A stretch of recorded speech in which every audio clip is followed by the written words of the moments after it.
One of my friends and page followers, Joe, had asked me to do a quick thing on doing a toe guard. Now I don't have a bat to do, so I've just got this old piece of a bat. So what I've done here is I've just put this on my belt sander and just smoothed this off. So this is basically how you'll get a bat nice smooth finish. When you're putting a toe guard on, it's important, if you are going to oil it, you've got to leave it for a few weeks so that oil goes in, but it's probably preferable not to even oil it because the glue and the oil don't actually mix. So generally, if I'm going to do a toe guard, I'll sand it back and start again so that it's a nice dry surface. You want to create like a rough texture on the bottom of the toe. So for this I use just a file and just gently go over it in different directions to create a little bit of a texture there.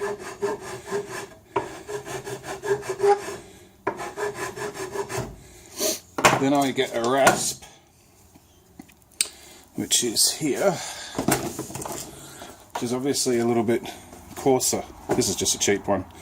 And I just gently go over it just to put a few lines in it, as you can see there. I might go like that, and I might go across like that. And that's just so the glue can actually thicken. Now I've got an old toe guard there. I don't have any of that Fevibond stuff that you get.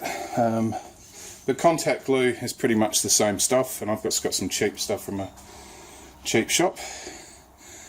So generally what you're trying to do here is create a smooth, even surface. So get it on there, make sure it's covering the whole toe, and make sure that's covering the whole toe guard. And then basically the really important part is you've got to leave this until it's fully dry, so you can touch it and it feels like it's dry. So we'll just pause this and we'll get back to it in a second. You can touch that and it's not coming off on my hands, and that's dry there. So what we basically do now is we fit the toe guard. So we basically make sure that it's where we want it and we press it down. And then the other trick that they use is they tap out any air bubbles. There you go, that's on. So the other thing that I generally do with my bats is I put, once the toe guard's on, I just try to, because I don't really want to hold it, I just secure them like this and press them down in the vise on something soft down in the bottom. Okay, next stage. So here's one I did earlier. So that's now fitted and it's ready for me to cut to shape. So I generally just get some sharp scissors with the cutting edge in the direction that I'll be cutting, and I cut gently along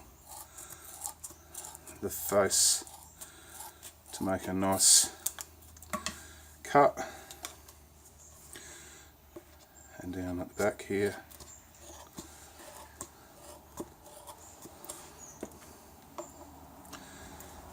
This one's a bit harder.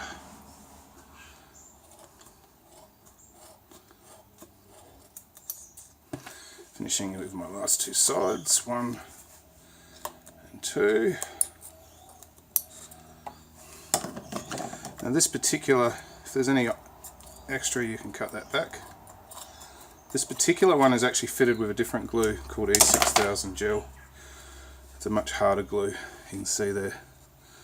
Really nice tight bond. Now at this point you can get your fined file and just scratch it down to shape, but I tend to use my belt sander, so I'm going to chuck it on that and come back. Okay, so I've just finished belt sanding and now that one is fitted to this bat here. General tip with getting toe guards don't get the ones which are really soft and flimsy. Get the ones that are quite thick and hard. They tend to last longer as well. So that's it. There's a little demo for fitting a tow guard, guys. Catch you later.